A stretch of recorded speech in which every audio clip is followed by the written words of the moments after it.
मुल्क में अमन अमान बरकरार रहना चाहिए और उन्होंने कहा कि राम मंदिर की तामीर के लिए कांग्रेस भी एक तरह से इसका खैर मकदम करती है कि अयोध्या में राम मंदिर तामीर हो, और पहले भी कांग्रेस इस बात को कहती रही है।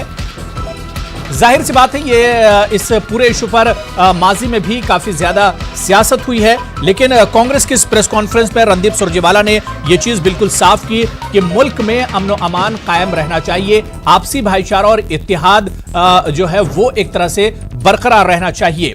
और कांग्रेस ने यह भी साफ किया कि वो इस फैसले का खैर मकदम करते हैं।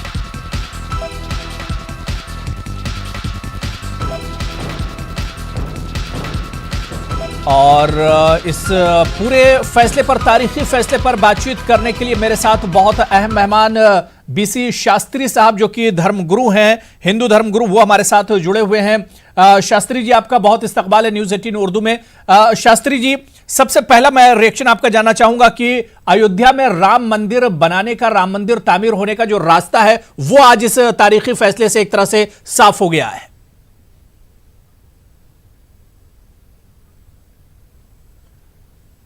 निश्चय ही आज ये जो न्यायालय का फैसला था बहुत ही अच्छा है फैसला है, और ये वसुधैव कुटुंब की भावना से, जैसा हमारे शास्त्रों में लिखा है वसुधैव कुटुंबकम, तो वसुधैव कुटुंबकम की भावना से आज ये फैसला लिया गया है और बहुत ही अच्छा है। ऐसे फैसले का हम स्वागत करते हैं। और जहाँ तक इस फैसले से देखा जाए तो कोई ऐसा रिक्त स्थान नहीं रह गया जहाँ कोई विवाद हो, क्योंकि जो फैसला हुआ है बड़ा ही अच्छे ढंग से फैसला किया गया है कि रामलला भगवान के जहां उनका पूजन अर्चन हो रहा है वह भूमि भगवान रामलला के मंदिर के निर्माण के लिए दे दी गई है।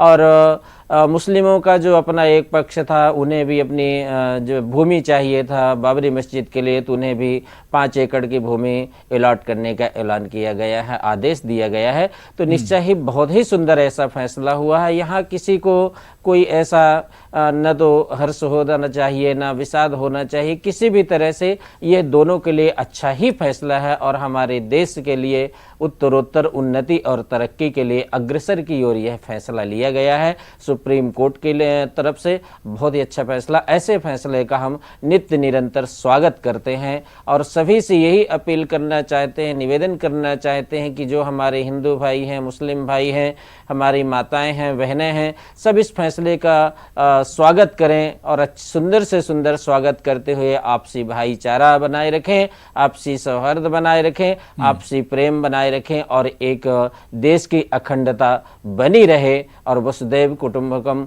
यह चरितार्थ हो, सर्वे भवन्तु सुखिनः की भावना से निश्चय ही यह हमारा देश अग्रसर होगा। और कई वर्षों पुरानी जो यह विवाद चला आ रहा था आज ठीक हो। जिस तरह से भगवान श्री राम का प्रागट्य नवमी तिथि और आज भी वही 9 तारीख नवंबर महीना और उसी तरह से 9 का अंक प्राप्त हो रहा है, तो निश्चय ही हमारे लिए सौभाग्य का विषय है, हमारे अन्य भाइयों के लिए, सभी धर्मावलंबियों के लिए सौभाग्य का विषय है और मुस्लिम बोर्ड के लिए भी, मुस्लिम पक्ष के लिए भी शास्त्री जी, जाहिर सी बात है सुप्रीम कोर्ट का फैसला, इस फैसले का रेस्पेक्ट भी किया जाना चाहिए, एहतराम किया जाना चाहिए। शास्त्री जी, क्योंकि इस फैसले के बाद हमने कोर्ट के बाहर भी देखा और कई जगहों से इस तरह की खबरें आई कि जो एक समुदाय है जिसके हक में फैसला गया है, कहीं ना कहीं बहुत सख्त गाइडलाइंस हैं, उसके बावजूद भी खुशियां मनाई जा रही, नारे लगाए जा रहे हैं। क्या कुछ हमारे टीवी चैनल से आप ऐसे लोगों के लिए अपील करना चाहेंगे? क्योंकि जाहिर सी बात है फैसला आ गया है और फैसला एक पक्ष के हक में गया है, लेकिन क्या ऐसा नहीं लगता है कि आपसी जो भाईचारा है, जो यकजहती है, जो एकता है, उसको बरकरार रखना चाहिए?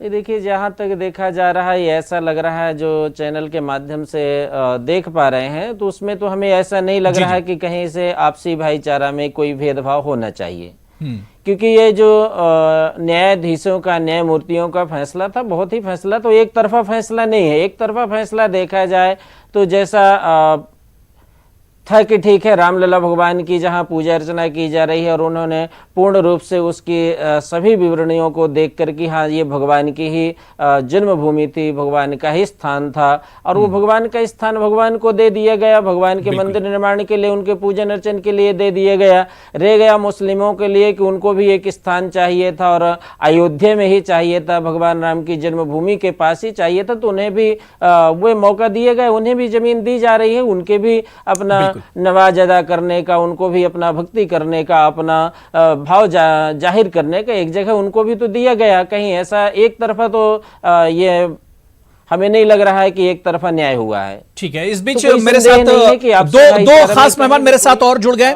रजा रिजवी साहब सीनियर जर्नलिस्ट हैं, सहाफी हैं, वो भी मेरे साथ इस डिबेट में जुड़ गए। इनके अलावा शुक्ला जी एक्स डीजी हैं यूपी के, वो भी मेरे साथ जुड़ गए हैं। शुक्ला जी आपका भी और रजा रिजवी साहब दोनों लोगों का बहुत इस्तकबाल है। रजा रिजवी साहब, मुझे कल का डिबेट याद आ रहा है। आपने उस डिबेट की शुरुआत ही इस बात से की थी कि फैसला जो भी हो, लेकिन अगर यह फैसला मुस्लिम पक्ष में जाता है तो यह जमीन हिंदू भाइयों को अगर दे देंगे तो यह कदम कहीं ना कहीं आपसी भाईचारे और अमन के लिए बहुत अहम होगा। अब जब फैसले की तस्वीर साफ हो गई, फैसला आ चुका है, तो इस पर अब मैं आपका रिएक्शन जानना चाहता हूं रजा रिजवी साहब। देखिए अबू रहा भाई, फैसला सुप्रीम कोर्ट का बहुत ही शानदार आया है और बहुत अच्छा फैसला इसलिए भी है कि एक तरफ मस्जिद बनाने के लिए 5 एकड़ ज़मीन दी गई है, 5 एकड़ ज़मीन भी वो कम नहीं होता है, और दूसरा ये सही है कि जैसा हम लोग ये कह रहे थे कि साहब ऐसा है कि हमारे कुरान शरीफ में ये आया है कि 1,24,000 पैगंबर आए हैं, जिसमें 26-27 पैगंबर जो है वो कुरान शरीफ में हैं, लेकिन गिनती आई है तो और आया है था कि हर खित्ते में जो है वो पैगंबर भेजे गए हैं। तो कल भी मैंने ये कहा था कि हो सकता है कि मर्यादा पुरुषोत्तम राम भी एक जो है वो प्रॉफिट हों। तो अगर मुसलमान ये समझ रहा है और बात कहता आ रहा है, उसके लिए अगर राम मंदिर का निर्माण वहाँ पर होता है और 2.77 एकड़ अगर सुप्रीम कोर्ट ने दिया है, तो बहुत ही सलाहियत से, बहुत ही प्रॉपर एविडेंस को देख के और समझ के सुप्रीम कोर्ट ने दिया है। और अब हमें लगता है कि भव राम मंदिर भी बनेगा और भव मस्जिद भी बनेगी।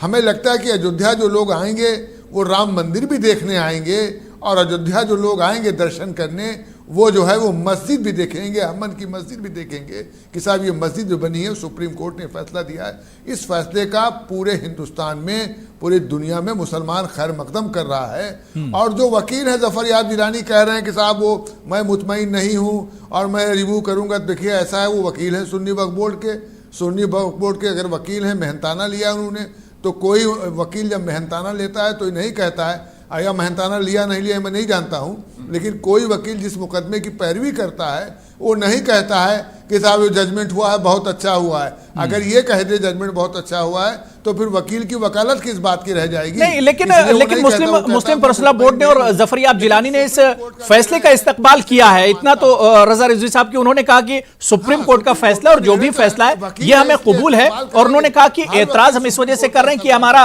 आईनी हक है, इस वजह से हमें थोड़ा सा मुतमईन नहीं है और इस पर हम गौर फिक्र करेंगे। सीधे हम मुंबई का रुख करेंगे, हमारे नुमाइंदे मोहिउद्दीन इस वक्त हैं, उनके साथ गुलजार आजमी साहब जो कि महाराष्ट्र जमीयत के जिम्मेदार शख्स हैं, वो भी जुड़े हुए हैं। मोहिउद्दीन, इस तारीखी फैसले के बाद महाराष्ट्र और खासतौर से मुंबई में क्या कुछ अपडेट्स हैं और क्या कुछ हलचल है महाराष्ट्र में इस अहम फैसले के बाद? जी देखिए, मैं आपको बता दूं कि महाराष्ट्र में जो है वो इस अहम फैसले के बाद जो अपडेट्स हैं वो यही है कि इस फैसले को जो है वो कबूल किया जा रहा है। अभी तक जो है वो इस तरह की कोई भी नाखुशगवार वाकये की खबर जो है महाराष्ट्र के किसी इलाके से मौसूल नहीं हो पाई है। चाहे महाराष्ट्र पुलिस हो या मुंबई पुलिस हो, इन दोनों ने ही तमाम के तमाम ज़मीनी सतह पर इस बात को यकीनी बनाया कि अमन अमान कायम रहे और दोनों धर्मों के, हिंदू और मुसलमानों के जो जिम्मेदार शख्स हैं उनको बुलाकर मीटिंग करके जो है वो समझाया था कि चाहे फैसला जो भी हो, किसी के भी हक में हो, उसको मानना है। तो फिलहाल जो है वो सूरत हाल मुंबई की जो है वो पुरअमन नज़र आ रही है और यहाँ पर जो है वो कुछ ऐसी बात होती फिलहाल नज़र नहीं आ रही है, क्योंकि इस बात का पहले ही इयादा कर लिया गया था मुस्लिम फरीकैन के ज़रिए मुंबई में, महाराष्ट्र में, और जुमा की नमाज में भी जो है वो अमन अमान की अपील की गई थी। तो फिलहाल जो है वो उसी माहौल को, वही माहौल जो है बना हुआ है और लोगों का जो रुझान आ रहा है फिलहाल वो अमन अमान और अमन आतिशी का आ रहा है। फिलहाल इस तरह की कोई भी घटना सामने नहीं आ पाई है। हमारे साथ जो है गुलजार आजमी हैं, जो कि जमीयतुल उलमा महाराष्ट्र के लीगल सेल के इंचार्ज हैं, और जमीयतुल उलमा जो है वो इस बाबरी मस्जिद राम मंदिर मुतनाज़ा केस में जो है वो एक फरीक भी थी। हम इनसे जानते हैं कि गुलजार साहब, एक बात ये बताइए कि जो फैसला आया है इस पर सबसे पहले आपका रद्द-ए-अमल क्या है? देखिए, हमारा रद्द-ए-अमल ये है कि फैसला जो है हम उसे तस्लीम करते हैं। हमने शुरू से कई कहा था कि अदालत का फैसला हमें तस्लीम होगा। ये मानी बात है कि फरीक होते हैं मैदान अदालत में, तो किसी के हक में फैसला जाता है और किसी के खिलाफ फैसला जाता है। सबसे बड़ी बात जो है वो इस फैसले में जो आई है सामने कि एक इल्जाम था बाबर पर कि उसने राम मंदिर का जो घर था उसको तोड़ करके, राम के घर को तोड़ करके मस्जिद बनाई है। अदालत ने उसको साफ कर दिया है। अदालत ने कहा कि वहां कोई मंदिर नहीं था। जब मस्जिद बनाई गई उसको सतह बिल्कुल साफ थी। हो सकता है कि किसी जमाने में वहां उसका महल होगा, लेकिन जिस वक्त मस्जिद बनाई गई है उस वक्त वहां पर कुछ नहीं था, उसे तोड़ा नहीं गया। तो एक मुसलमानों पर जो इल्जाम था और बाबर पर जो इल्जाम था कि उसने मंदिर तोड़कर बनाया है, आज के फैसले से वो बात साबित हो गई है कि वहां मंदिर नहीं था, वहां खाली जमीन थी जिस पर मस्जिद बनाई गई। अब रह गई बात ये कि मुसलमानों को कहा गया है कि उनको 5 एकड़ जमीन दी जा रही है तबादले में। मुसलमान मस्जिद का तबादला ना कर सकता है किसी से, ना बेच सकता है। ये एक मसला है। रह गई बात, हमने शुरू से कहा था कि हम फैसले को तस्लीम करेंगे, हम फैसले को मानते हैं। और कुरान की एक आयत मेरे सामने इस वक्त, अल्लाह तबारक व तआला अज़्ज़ व जल फरमाता है, वहीं यसा अन तकरहू शयअन व हुवा खैरुल लकुम वहीं यसा अन तुहिब्बु शयअन व हुवा शर्रुल लकुम। कभी कभी ऐसा होता है कि तुम्हारे सामने कोई बात ऐसी हो जो तुमको नागवार लगती है, लेकिन वो तुम्हारे हक में बेहतर होती है। और कभी ऐसा होता है कि कोई बात तुम्हारे लिए पसंदीदा होती है, लेकिन वो तुम्हारे लिए नुकसानदेह होती है। हमको इस फैसले में भी ये समझना चाहिए, वहीं यसान तकरहू शयअन व हुवा खैरुल लकुम। थोड़ी नागवारी है, लेकिन इंशाअल्लाह ये फैसला मुसलमानों के हक में बेहतर होगा। मुसलमानों को इसको समझना चाहिए और इस फैसले को तस्लीम करना चाहिए। मुल्क का अमन ये बड़ी चीज है, मुसलमानों को अमन कायम रखना चाहिए और हमारे मुल्क का जो कॉन्स्टिट्यूशनल फ्रेमवर्क है उसको मजबूत करने में मदद मिलेगी। लेकिन बहुत सारी बातें और ख़ासतौर पर जो कंक्लूजन है उससे पूरी तरह इत्तेफाक नहीं है। लेकिन बहरहाल हम एक सिविलाइज सोसाइटी में रहते हैं जिसमें रूल ऑफ द लॉ की बड़ी इंपॉर्टेंस है। तो हम पहले से हम ये बात कहते रहे हैं कि सुप्रीम कोर्ट और हमारा जुडिशल सिस्टम फाइनली जो कंक्लूड करेगा उसको हम मानेंगे, उसका एहतराम करेंगे। तो हमारे वकील हज़रात इसका जायज़ा ले रहे हैं कि इसमें रिव्यू पिटिशन या उसके बाद क्यूरेटिव पिटिशन का इम्कान है नहीं है और किस तरह दाखिल करना चाहिए, इस पर कोई डिसीजन लिया जाएगा। तो बहरहाल कंक्लूजन यही है कि हम इस फैसले से पूरी तरह मुतमईन नहीं हैं, लेकिन मुल्क के अवाम से यही अपील करते हैं कि सुप्रीम कोर्ट का एहतराम करें, कानून का एहतराम करें और कानून का एहतराम करते हुए मुल्क में अमन व अमान और फिरका वाराना हम आहंगी बरकरार रखने को यकीनी बनाएं। तो मैं ऑल इंडिया मुस्लिम फैसला बोर्ड की तरफ से आप सबका आभारी हूँ कि आपने इतने शॉर्ट नोटिस पर आप नहीं। अच्छा, बहरहाल आप फजलुर रहीम साहब हैं, सेक्रेटरी हैं मुस्लिम पर्सनल लॉ बोर्ड के। आप खड़े जी। बहरहाल जैसा कि हमने अर्ज किया कि हम अनसेटिस्फाइंग जजमेंट से, लेकिन ये बात फैसला मुस्लिम पर्सनल लॉ बोर्ड और तमाम तंजीमें इस बात का पहले ऐलान कर चुकी थी कि जो भी फैसला होगा उसको हम तस्लीम करेंगे। लेकिन एक बात ख़ास ये है कि मैं हिंदुस्तान की तमाम आवाम, हिंदुओं से भी और मुसलमानों से भी अपील करता हूँ इस बात की कि वो पढ़ने के बाद इस पर गौर फिक्र एक तरह से किया जाएगा। सीधे मुंबई मोयुद्दीन का रुख करेंगे, वो गुलजार आजमी साहब से इस तारीखी फैसले पर बातचीत कर रहे हैं। जी मोयुद्दीन, बंद कर दी। जी बिल्कुल, मैं आपसे पूछना चाहूंगा कि आप जो है वो मुस्लिम फरीक थे, जमीयत उलमा मुस्लिम फरीक थी वहां पर, और आपने जो है वो इस बात को लेकर सुप्रीम कोर्ट गए थे कि जो मुतनाज़ा स्ट्रक्चर है वहां पर जो है वो मस्जिद थी और वहां नमाज अदा की जाती थी।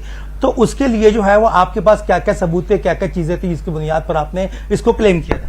देखिए, वो हमने ये बताया था कि वहां पर 22 दिसंबर की रात को इशा की नमाज पढ़ी गई सन 49 में।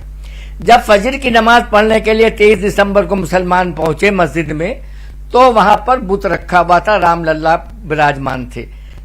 कहने का मकसद ये, इसके अलावा वहां बाकायदा मस्जिद थी, इमाम था जिसको तनख्वाह दी जाती थी वक्फ बोर्ड की तरफ से। वो तमाम सबूत हमने पेश किए और अदालत ने उसको तस्लीम किया है। उसने माना इस बात को कि वहां नमाज पढ़ी जा रही थी, लेकिन उनका कहना यह है कि आसार कदीमा के जरिए जो पत्थर निकले हैं उससे ये मालूम होता है कि वहां कभी मंदिर था, तो इसलिए हम उसको मान रहे हैं। उन्होंने ये नहीं कहा कि मुसलमानों का जो वो है हम हक नहीं मान रहे, उन्होंने मुसलमानों के हक को तस्लीम किया है और उस हक को तस्लीम करने के बाद उनसे उन्होंने कहा है कि इनको नमाज पढ़ने के लिए, चूंकि वहां नमाज पढ़ी जाती थी, इसीलिए अयोध्या में किसी जगह उनको नमाज पढ़ने के लिए 5 एकड़ जमीन दी जाए। बात ये बताइए कि जो 5 एकड़ मुतबादिल जमीन की बात की जा रही है इस मुतनाज़ा जमीन के मुतबादिल में, तो उसके बारे में क्या ख्याल है? कि मतलब क्या आपको लगता है कि वो मुतबादिल हो सकता है बाबरी मस्जिद? नहीं, देखिए, इस्लाम में न मस्जिद का वक्फ जो है उसे ना बेचा जा सकता है, ना तबादला किया जा सकता है, तो उसमें तो तबादले का कोई सवाल ही नहीं पैदा होता। लेकिन चूंकि एक अदालत की तरफ से एक बात आई है, उलमाए किराम बैठेंगे, जमीयत उलमा की मजलिस आमिला मुनक़िद की जाएगी, हो सकता है कि मुस्लिम पर्सनल लॉ बोर्ड की भी आमिला बुलाई जाए और मुत्तफ़िक़ा तौर पर इसमें कोई फैसला किया जाएगा कि आया वो जमीन ली जाए या न ली जाए। इसलिए कि शरई तौर पर मुसलमानों को यह हक ही नहीं है कि वह मस्जिद की जगह में किसी और जगह को तब्दील करके दे दें, तो इसका तो कोई सवाल ही नहीं पैदा। लेकिन आप तो इस फैसले से मुत्तफिक हैं कि जो जमीन थी मुतनाज़ा वो हिंदू मतलब राम मंदिर के लिए गई है, तो इस पर आप कुछ ऑडियो में मोयुद्दीन प्रॉब्लम आ रही है, हम आपके पास फिर लौट कर आएंगे। कुछ खास मेहमान भी हमारे साथ जुड़े हुए हैं। मैं शिव कुमार शुक्ला जी आपके पास आना चाहूंगा। शुक्ला जी, क्योंकि अब फैसला तो आ गया है कि लंबे अरसे से इस अहम और तारीखी फैसले का इंतजार किया जा रहा था, आज फैसला सुना दिया गया, लेकिन शुक्ला जी क्या आपको लगता है, ये आपका तजुर्बा क्या कहता है कि अब जो गेंद है वो एक तरह से एडमिनिस्ट्रेशन और इंतजामिया और सरकार के पाले में है कि किस तरह से पीस और हार्मनी जो है उसे बरकरार रखा जाए? बिल्कुल अबू भाई, हम लोग गलती करेंगे अगर हम लोग कम से कम एक काम ना करें कि गोगोई साहब, रंजन गोगोई जी, जिन्होंने ये हिम्मत जुटाई इतने सालों से, कोई कहता 70 सालों से, कोई कहता है 125 साल से ये डिस्प्यूट चल रही थी, और जज साहबान ने सोचते थे हम किसको नाराज करें, किसको खुश करें, तो कोई फैसला ही नहीं देता था। यहां तक कि एक जज साहब आए थे, उन्होंने कह दिया कि पब्लिक क्या कहती है ये हमसे मतलब नहीं, हमारी क्या प्रायोरिटी है ये हम देखेंगे। इसलिए ये सबसे पहले बधाई दीजिए और उम्मीद करिए, रिक्वेस्ट कर दीजिए कि जज साहबान आपके ऊपर, अदालत के ऊपर न्याय करने की जिम्मेदारी है, तो इसको टाइम से निभा देते।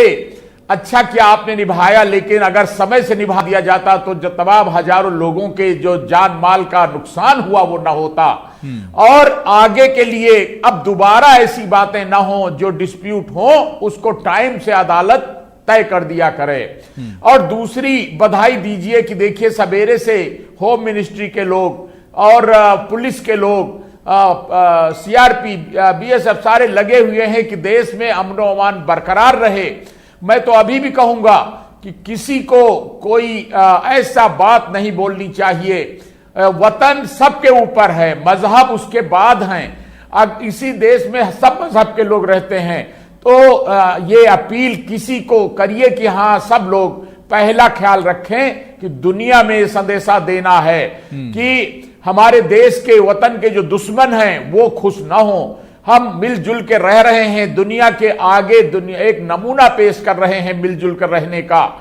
तो और एडमिनिस्ट्रेशन का फर्ज है कि ऐसे लोगों को जो सोशल मीडिया में भड़काने वाली बातें कहते हैं, लड़ाने वाली बातें कहते हैं, चाहे वो कोई हो, चाहे किसी मजहब के हों, चाहे किसी बिरादरी के हों, उनको पहले से पकड़कर थाने में चाहे तो बैठा लें, जरूरत पड़े गैर कानूनी काम करें। मैं ये समझना चाह रहा हूं कि ये एक जाहिर सी बात है कि बहुत बड़ा इस वक्त चैलेंज इंतजामिया पर रहता होगा।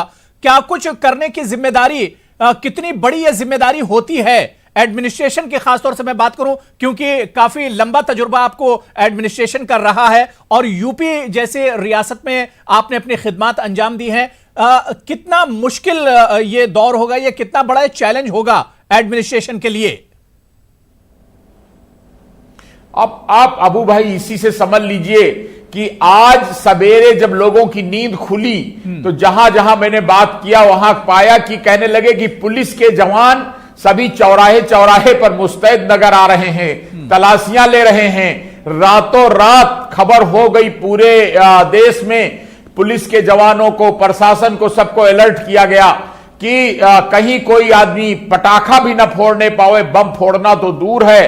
और इन बातों का संदेश दूर तक जाता है। देखिए, जब तक हम लोग बात कर रहे हैं और अगर कहीं जरा सी आगजनी हो जाए, जरा सा बम फूट जाए तो तुरंत सारे देश का ध्यान वहां चला जाएगा और एक गलत संदेश देश के बारे में बाहर चला जाएगा। आज मीडिया का जमाना है, एक घटना होती है पूरी दुनिया में फैल जाती है, इसलिए प्रशासन की बड़ी सख्त जिम्मेदारी है। और साथ ही जितने मजहबी लोग हैं उनकी जिम्मेदारी है कि वो अपने अपने मजहब के लोगों को ये बात बताएं कि जो भी फैसला आया है वो वतन की सरपरस्ती को देखते हुए उसका इस्तकबाल करें। जहां तक जिलानी साहब की बात थी तो मैं तारीफ करूंगा उनकी कि एक अच्छे वकील का जो फर्ज होता है कि अपना मुकदमा वो चाहता है 100% हमारी बात मानी जाए। बिल्कुल, ये तो वो अगर नहीं मानी जाएगी तो वो कहेगा कि मैं मुतमईन नहीं हूं। तो बहुत अच्छी बात कही उन्होंने और इस्तकबाल भी किया कि इज्जत भी है उनके मन में अदालत के लिए। बिल्कुल। दूसरी तरफ इसी तरह निर्मोही अखाड़ा जिनका दावा रिजेक्ट कर दिया गया कि आपका पूजा पाठ का कोई अधिकार नहीं है, तो मुझे सुनने को मिला कि उन्होंने कहा कि अरे हमारा तो पूजा का हक भी ले लिया गया, लेकिन जो अदालत का फैसला है वो कबूल है। तो ये एक बड़ी अच्छी बात है कि ऐसा फैसला आया है कि जिससे कोई प्रैक्टिकल भी प्रॉब्लम नहीं होती दिख रही। क्या बिल्कुल बिल्कुल, अगर आज ये फैसला आ ये जाता बहुत अच्छी तस्वीर है, ये मुल्क के लिए, ये भारत और हिंदुस्तान के लिए बहुत अच्छी तस्वीर है कि जिनके हक में फैसला आया वो तो तारीफ कर ही रहे हैं और जिनके हक में फैसला नहीं है वो भी कोर्ट की इज्जत कर रहे हैं और कोर्ट का एहतराम और फैसले का एहतराम किया जा रहा है। ये हमारे जमहूरियत के लिए, हमारे आइन के लिए, कॉन्स्टिट्यूशन के लिए ये बहुत अहम चीज है। मैं शास्त्री जी आपके पास आना चाहूंगा। बीसी शास्त्री जी, क्योंकि बहुत सेंसिटिव मामला था और ऐसे वक्त में कहीं ना कहीं जज्बात पर काबू रखना होगा सभी को। अगर इस वक्त हम अपने जज्बात पर काबू रख लेते हैं तो एक तरह से ये जो मुश्किल घड़ी है ये बहुत आसानी से निकल जाएगी। की आवाज तो आए। देखिए, फैसला आने के पहले हम सब लोगों ने यह निश्चय किया था, सभी धर्मगुरु, सभी समाज के लोग, चाहे वो हिंदू, मुस्लिम, सिख, ईसाई, सब लोगों ने यह प्रण किया था कि जो भी कोर्ट का फैसला आएगा, जो भी न्यायालय का फैसला आएगा, हम उसे मान्य करेंगे। वहां हम कोई टोका टिप्पणी नहीं करेंगे, न किसी तरह से हम कोई जवाब सवाल करेंगे कि ऐसा फैसला क्यों आया, ऐसा फैसला क्यों नहीं आया।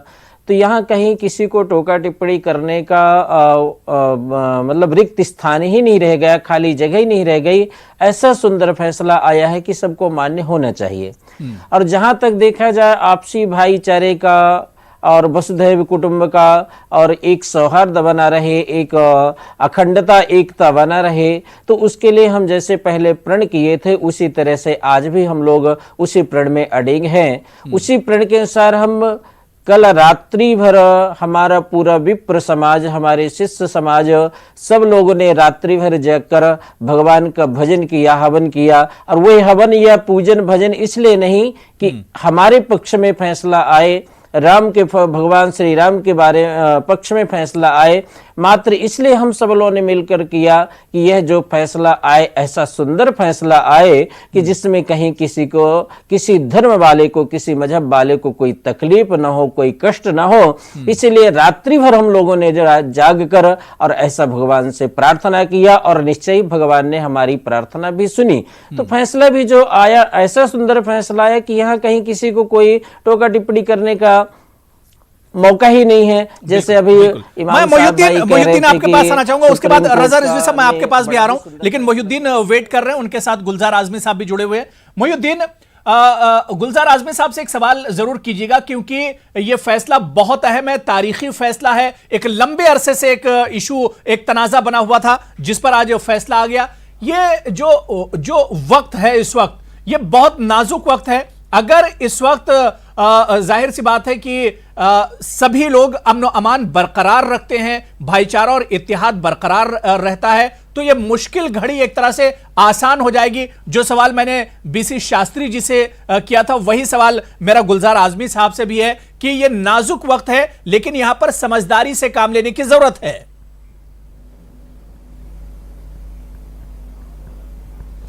जी बिल्कुल सही कहा आपने अबू हुरैरा, ये बड़ा ही नाजुक वक्त है और इस मामले में जो है वो बहुत ही समझदारी से काम लेने की ज़रूरत है। जो फैसला फिलहाल आया है ये जो है वो मंदिर के पक्ष में आया है, मंदिर के हिस्से में आया है, और ऐसे में जो है वो अमन अमान को कायम रखना जो है बहुत ही ज़रूरी है। तो आपका इस पर क्या बोलना है कि मतलब फैसले के बावजूद जो है वो अमन अमान को कैसे कायम रखा जाए, और आपकी लोगों से क्या अपील है इस ताल्लुक से? देखिए, मुसलमान अपने वादे का पाबंद होता है। मुसलमान शुरू से यह कहता आ रहा था कि अदालत जो भी फैसला करेगी, चाहे वो हमारे हक में हो या हमारे मुखालिफ हो, हम उसे तस्लीम करेंगे, हम उस पर पाबंद हैं और तमाम मुसलमानों को उस पर पाबंद रहना चाहिए। रह गई बात कि अमन कायम रखना, ये बहुत ज़रूरी है। ये इसलिए ज़रूरी है कि इससे हमारा मुल्क कमज़ोर होगा, और जब मुल्क कमज़ोर होगा तो इस मुल्क का मुसलमान भी कमज़ोर होगा और इस मुल्क का गैर मुस्लिम भी कमज़ोर होगा। हमको एक ताकतवर हिंदुस्तानी मुसलमान की हैसियत से इस मुल्क में रहना है, अपनी ताकत को अपनी फलाह और बहबूद पर खर्च करना है, और बजाय इसके कि हम फितना और फसाद में मुब्तला हों। मेरी मुसलमानों से दरख्वास्त है, और मैंने उनके सामने कुरान की एक आयत रखी है, अल्लाह तबारक व तआला अज़्ज़ व जल कि वो आयत हमारे लिए तसल्ली के बाइस बनती है कि वहीं यसा अन तकरहू शैअन व हुवा खैरुल लकुम। बाज़ी बातें ऐसी होती हैं जो तुमको नागवार गुजरती हैं, लेकिन वो तुम्हारे लिए मुस्तकबिल में बेहतर होती हैं। तो हमको ये सोचना चाहिए कि ये फैसला जो भी आया है, हो सकता है कि इस वक्त हमको नागवारी गुजर रही है, हम ये समझ रहे हैं कि हमारी मस्जिद जो है वो हमारे हाथ से निकल गई है, लेकिन इसका कोई अच्छा फैसला इंशाअल्लाह मुस्तकबिल में मुसलमानों को मिलेगा। मुसलमानों के लिए मुस्तकबिल जो है वो इंशाअल्लाह ताबनाक और रोशन होगा। ये सोच कर हमको इस फैसले का एहतराम करना चाहिए और अमन व अमान को कायम रखना चाहिए। जी अबू हुरैरा, बहुत ही अहम बात की मौलाना गुलजार आजमी ने, क्योंकि गुलजार आजमी की तंजीम जो है इस मामले में फरीक भी थी। उनका ये कहना है कि सब्र का घूंट पीना चाहिए और अमन अमान को कायम रखना चाहिए। हिंदुस्तान के पूरे मुसलमानों से जमीयत ने अपील की है, क्योंकि जमीयत ने जो है वो पहले ही इस बात को वाज़ेह कर दिया था कि फैसला चाहे जो भी आए, फैसले को माना जाएगा। और इसी तनाजर में जो है वो गुलजार आजमी का जाहिर सी बात है, अब सिर्फ नजर इसी बात पर होनी चाहिए कि मुल्क में अमन और अमान बरकरार रहे। पहले जैसे हालात अब भी अगर रहते हैं तो ये एक बहुत बड़ी जीत होगी, फैसले की जीत होगी, सुप्रीम कोर्ट की जीत होगी और हिंदू मुसलमान की एक तरह से जीत होगी, अगर अमन अमान और भाईचारा इन हालात में भी बरकरार रहता है। मैं रजा रिजवी साहब आपके पास आना चाहूंगा। गुलजार आजमी साहब ने जो मिसाल दिया, कुरान का जो हवाला दिया, बहुत अहम है। उन्होंने कहा कि इस फैसले के दूररस्त नताइज निकलेंगे, लेकिन शर्त यही है कि इस वक्त हमें अपने जज्बात पर काबू रखना होगा। रजा रिजवी साहब, ये सही है कि देखिए ऐसा है, ये एक टाइटल सूट था। टाइटल सूट का मतलब है जमीन है मुकदमा, तो ये कोई खेत का जमीन नहीं था कि खेत हो, खेत का जो है वो जमीनी झगड़ा था, या कोई खेल के मैदान का झगड़ा नहीं था। ये जो मुकदमा था ये एक तरीके से मस्जिद का और मंदिर का था। तो जाहिर सी बात है कि अगर मंदिर आता है तो उसमें हिंदू भाई जुड़ते हैं, मस्जिद आता है तो उसमें मुसलमान भाई जुड़ते हैं। सही। और मुस्लिम पक्ष बराबर ये कहता आ रहा था कि सुप्रीम कोर्ट जो फैसला करेगा वो हम मानेंगे। अभी आप देखिए, इन्होंने बहुत अच्छे मन से इसका स्वागत नहीं किया है, क्योंकि जिस अच्छे मन से कह रहे थे मुस्लिम समुदाय, और यही लोग कह रहे थे कि साहब ऐसा है कि जो सुप्रीम कोर्ट फैसला करेगा उसको हम मानेंगे, तो मानेंगे, मानना तो है ही है, लेकिन इनको बहुत खुल के कहना चाहिए कि सुप्रीम कोर्ट ने जो फैसला दिया है उसको हम मानते हैं। देखिए, ज़मीनी हकीकों ने पता नहीं अयोध्या गए हैं कि नहीं गए हैं, मैं तो वहाँ जाकर के उस प्लेस को मैंने देखा है, उस जगह को मैंने देखा है जो इलाहाबाद हाईकोर्ट ने फैसला किया था कि एक हिस्सा जो है सुन्नी वक्फ बोर्ड को देंगे, अगर वहां पर सुन्नी वक्फ बोर्ड मस्जिद बना भी देता और इधर 2 हिस्सा जो रामलला और निर्मोही अखाड़ा को मिला था यहां मंदिर बन भी जाता, तो आप यकीन जानिए अबू हुरैरा भाई कि जैसे मस्जिद की अजान होती, यहाँ घंटा घड़ियाल बजता, आवाज आती कि भाई हमारे कीर्तन का टाइम हो गया है, तुम अजान के लिए बंद कर दो। वो कहते ऐसा है तुम कीर्तन बंद कर दो, घंटा घड़ियाल बंद कर दो, हमारे अजान का टाइम हो रहा है। तो ये सब बातें उठती, और ये अगर हो जाता, तो अगर यही हाईकोर्ट का ही फैसला हो जाता, इलाहाबाद हाईकोर्ट का, तो आप यकीन जानिए कि मसला ये फिर वहीं का वहीं रहता। ये मसला 100 साल के बाद फिर जिंदा हो जाता और फिर झगड़ा होता। लेकिन जो फैसला सुप्रीम कोर्ट का आया है, ये जो आइन आया है, ये बहुत दूरअंदेशी का फैसला है और बहुत शानदार फैसला है। इसमें हिंदू भाइयों का अपना राम मंदिर भी बन जाएगा, मुसलमानों की मस्जिद भी बन जाएगी। वहां अगर मस्जिद बनती तो यकीन जानिए कि वो इतनी संख्या में मुसलमान नमाज पढ़ते नहीं जा सकता था, क्योंकि उस एरिया में हम तो गए हैं, देख के हनुमानगढ़ी है, उसके आगे जो है रामलला जी की मूर्ति रखी हुई है, तो वहां मुसलमान बहुत कम संख्या में जाता है, इतनी संख्या में बिल्कुल नहीं। जाहिर सी बात है, ये फैसला कहीं ना कहीं यही बता रहा है कि अब हमें आगे देखने की जरूरत है, आगे कब हमें सोचना चाहिए, क्योंकि इस तरह के तनाजे से नुकसान मुल्क का बहुत ज्यादा हो चुका है। और यहां पर एक अहम बात यह भी, या यूं कहा जाए कि न्यूज़ 18 उर्दू जिस तरह से लगातार अपील कर रहा है कि इस अहम फैसले के बाद किसी तरह की जिसके हक में फैसला गया है वो खुशियां ना बनाए, इस पर बहुत खुश होने की जरूरत नहीं, जश्न मनाने की जरूरत नहीं है, क्योंकि और जिनके हक में यह फैसला नहीं गया है वो इस पर मायूस ना हो, क्योंकि एक लंबा तनाजा था। और आज इस फैसले के बाद हम यही उम्मीद करते हैं कि यह तनाजा यहीं एक तरह से दफन हो जाएगा, यह तनाजा यहीं पर खत्म हो जाएगा और मुल्क का जो अमन अमान है, जो भाईचारा है, जो यकजहती है, जो इत्तिहाद है, वो एक तरह से आज जीत जाएगा और हिंदुस्तान एक तरह से अमर हो जाएगा। अयोध्या में राम मंदिर बनाने का रास्ता एक तरह से साफ हो गया है। लेकिन आपको बताते चलें कि यह तारीखी फैसला, और इस फैसले में शिया वक्फ बोर्ड का जो दावा था और निर्मोही अखाड़े का दावा एक तरह से खारिज कर दिया गया। सुन्नी वक्फ बोर्ड का दावा भी खारिज कर दिया गया, लेकिन सुन्नी वक्फ बोर्ड को 5 एकड़ जमीन अयोध्या में ही दी जाएगी जहां पर वो मस्जिद तामीर करे। हालांकि इस अहम और तारीखी फैसले के बाद all India Muslim personal law board ने मीटिंग की, जिसमें उन्होंने कहा कि वो इस फैसले का खैर मकदम करते हैं, वेलकम करते हैं, लेकिन इस फैसले को देखने के बाद अगर जरूरत महसूस हुई तो वो इस पर एक तरह से नजरसानी करेंगे, रिव्यू फाइल भी कर सकते हैं। लेकिन अब जो सबसे अहम मसला वो यही है कि इस अहम फैसले के बाद जिनके हक में फैसला गया है वो इस पर जश्न न मनाए, वो इसे लेकर बहुत ज्यादा खुश होने की उन्हें जरूरत नहीं है। और जिनके हक में फैसला नहीं गया है, शिया वक्फ बोर्ड, निर्मोही अखाड़ा या सुन्नी वक्फ बोर्ड, उन्हें इस पर मायूस होने की जरूरत नहीं है, क्योंकि एक बहुत पुराना मसला था जो आज एक तरह से हल हो गया। और जो बात जिस तरह से शुक्ला जी अभी हमारे साथ डिबेट में कह रहे थे कि chief justice of India Ranjan Gogoi ji की और उनकी हिम्मत को एक तरह से दाद देनी चाहिए कि कम से कम उन्होंने ये हिम्मत जुटाई और 70 साल पुराना जो एक मामला था आज उसका एक तरह से हल निकल गया। मेरे साथ लगातार कुछ खास मेहमान इस डिबेट में जुड़े हुए हैं। मैं शिव कुमार शुक्ला जी आपके पास ही आना चाहूंगा सर, क्योंकि इस तरह के फैसलों के बाद कहीं ना कहीं लॉ एंड ऑर्डर बहुत बड़ा चैलेंज हो जाता है और एक बार फिर इंतजामिया के सामने बहुत बड़ा चैलेंज है। इंतजामिया की बहुत बड़ी यहां पर जिम्मेदारी बन जाती है कि जो पीस और हार्मनी, जो अमन अमान और यकजहती जो है उसमें किसी तरह का खलल ना पड़ने पाए। शुक्ला जी। बिल्कुल बिल्कुल, ये देखिए, कोई भी जो एक्शन होता है सोसाइटी में उसका एक रिएक्शन होता है। जो आप बात कह रहे हैं वही इंतजामिया भी कह रहा है कि अगर आप जश्न मनाएंगे, पटाखे फोड़ेंगे और नाचेंगे सड़कों पर, तो दूसरे लोग जिनको लग रहा है कि उनके उतना फेवर में नहीं हुआ जितना वो उनको उम्मीद थी ये फैसला, तो वो उनको तकलीफ होगी। जब उनको तकलीफ होगी तो वो पता लगा एक दूसरे को छोटी सी बात पर वो चिढ़ा देंगे, वो इशारेबाजी कर देंगे और दूसरा उसी पे बुरा मान जाएगा, लड़ाई होने लगेगी। तो इस बात को बहुत जरूरी है कि कोई भी जो सड़क पर इस तरह, इसीलिए धारा 144 सब जगह लगा दी गई है कि कोई भी 5 से ज्यादा लोग इकट्ठे ना हो और कोई ऐसी हरकत ना करें जिससे अमनो अमान खराब हो। तो जो कोई, एक तो ये तरीका है, दूसरा बोलकर और लिख करके भी अमन खराब किया जाता है।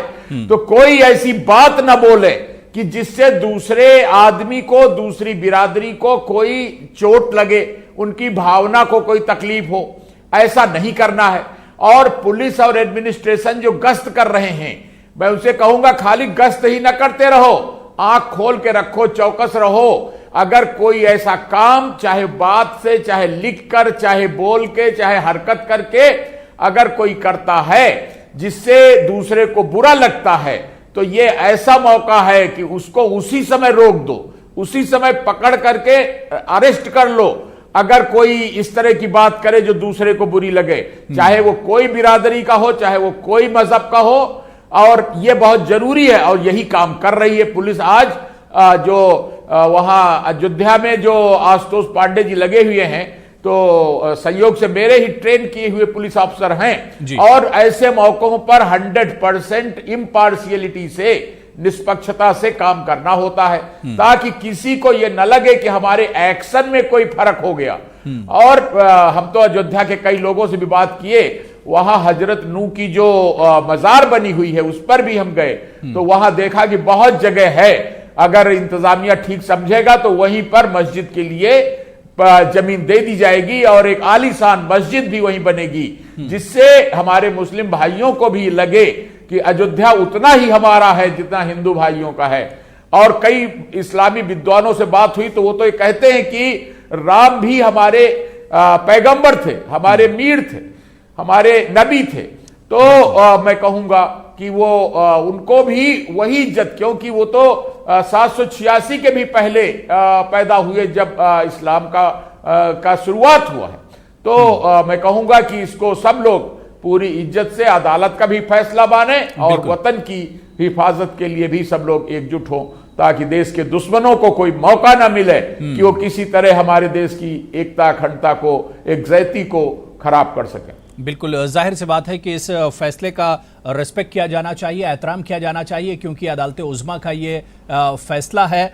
और जाहिर सी बात है जो बार बार अपील न्यूज़ 18 की तरफ से हो रही कि इस फैसले के बाद किसी तरह का जश्न न मनाया जाए, और इस पर मायूस होने की भी ज़रूरत नहीं है। मेरे साथ एक और बहुत ख़ास मेहमान इस वक्त दिल्ली से जुड़ गए हैं, मौलाना अब्दुल रहमान आबिद साहब भी मेरे साथ जुड़ गए हैं। मौलाना अब्दुल रहमान आबिद साहब, आपका भी बहुत इस्तकबाल है न्यूज़ 18 उर्दू में। सबसे पहला मैं आपका रिएक्शन जानना चाहता हूं, जो अहम और तारीखी फैसला आया है अब्दुल रहमान आबिद साहब।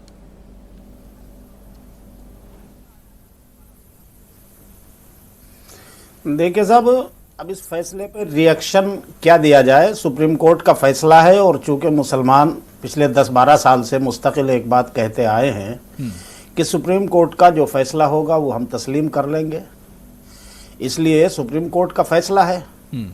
ये बात अलग है कि हम उस फैसले से कितने मुतमईन हैं या नहीं हैं, और हमारी उम्मीदों और जो हम समझते थे कि भाई सबूत और दलाइल जो हमारे हैं उनकी बुनियाद पर कितना फैसला आएगा, इंसाफ हुआ कि नहीं हुआ वो एक अलग चीज़ है, लेकिन फैसला हो गया। और जब हमने ये बात कही है कि भाई सुप्रीम कोर्ट से जो फैसला आएगा उसको तस्लीम करेंगे, तो वो तस्लीम है सर आंखों पर।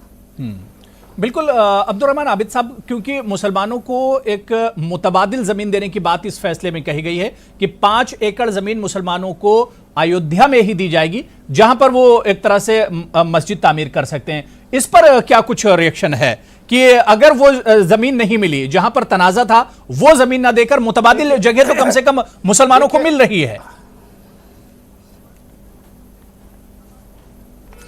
देखिए अबू हुरैरा साहब, बात जो है मुतबादिल के लिए थोड़ा ही ना होती है। मुसलमान खुदा ना खास्ता इस मुल्क का इतना गया गुजरा नहीं है कि इतना ज़मीन पे हाथ टिका हुआ है कि वो एक मस्जिद बनाने के लिए कहीं ज़मीन ना खरीद सकता हो। इसलिए किसी मुतबादिल की कोई खैरात की उसकी ज़रूरत नहीं है। ये नहीं है बात।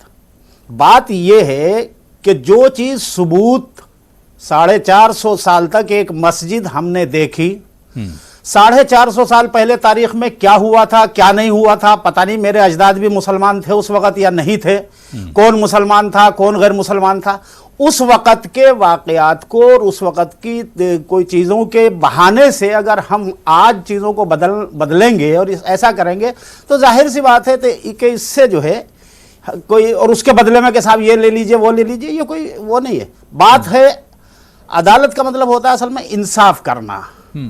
और हम सुप्रीम कोर्ट जो गए थे और सुप्रीम कोर्ट के फैसले को मानने की जो बात करते थे, इसी उम्मीद पर करते थे कि हमारे मुल्क का सुप्रीम कोर्ट फैसला करेगा, इंसाफ करेगा, हमें इंसाफ देगा। हम मजलूम हैं, हमारी मस्जिद 1992 में शहीद की गई। सुप्रीम कोर्ट को उस मस्जिद की हिफाजत करने की तहरीरी लिखित में यकीन दहानी और एफिडेविट की शक्ल में की गई। उसी सुप्रीम कोर्ट ने जो है आज ये फैसला किया कि साहब इसमें राम लल्ला को तो पार्टी मान लिया गया। तो ठीक है, बहरहाल सुप्रीम कोर्ट का फैसला है, हम उस पर जो है कोई ये नहीं कह सकते कि साहब उस पर हम कोई आपत्ति जताएंगे, क्या करेंगे। ठीक है।